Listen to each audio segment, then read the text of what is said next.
I find yesterday really interesting.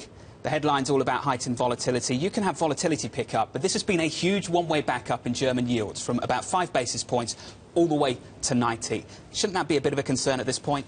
I think it should. It's incredible how central bankers become or begin to sound like politicians. They try and sort of move the screens in front of our eyes. The big story here is somebody has lost a very large amount of money with moves that equate to maybe 8 to 9% in price terms fall.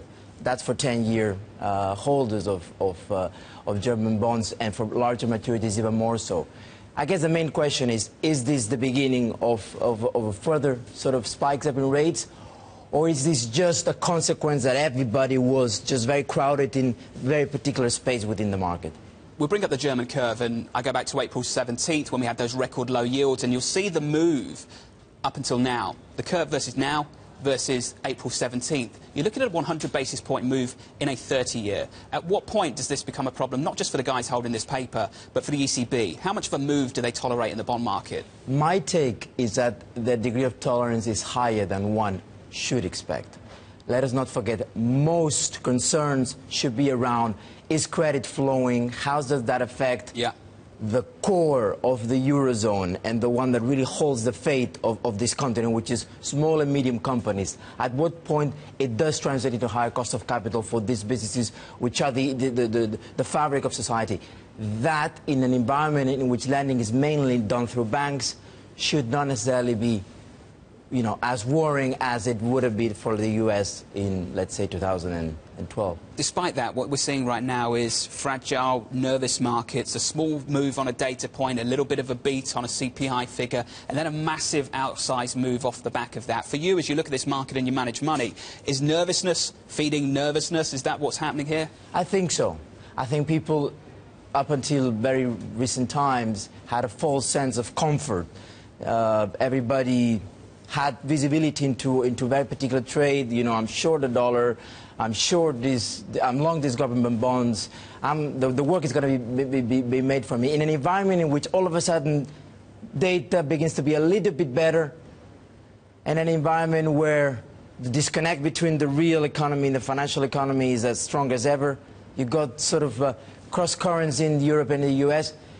I think the story here is that investors will have to probably live with higher bouts of volatility, and potentially for some time with higher cost of capital. The rate story also plays into the FX story as well, and what we've also seen as bond yields have surged, we've also seen the biggest two-day pop on the euro since March 2009. Higher rates, stronger euro. If they are willing to tolerate a backup in yields to some extent, how much are they willing to tolerate a backup in the euro again? Now that's another story. That's probably the thing that worries them the most.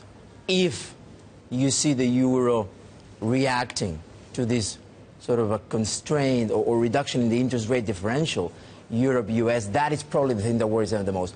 The good news is probably they're phoning their counterparties in the US and say, please guys, you've got to raise rates here, because otherwise we're going to see this euro moving against us at the worst time. Interesting times. Luckily, US data should begin to get better. Yeah. And in a way, Ms. Yellen will bail out Mr. Draghi. He hopes. The equity investor sitting at home right now thinking, OK, I don't trade bonds, I don't trade FX.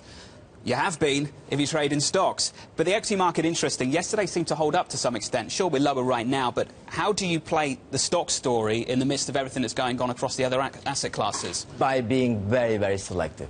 The European stock story is fraught with complacency. When you adjust for quality and earning stability, valuations are not necessarily giving you huge room for error. Just look for businesses that are perhaps still not extremely cyclical. Look for businesses that don't really have a huge sensitivity to perhaps, cost of capital becoming a problem. Maybe, mid and large caps, better space. Look for businesses that don't really have a huge sensitivity to the things that moved stocks up until the end of April, which was very much the euro drop. Have you been adding to your position during this pullback? We have been adding to positions in the US, and perhaps a little bit counter sort of cyclical to a lot of people believe.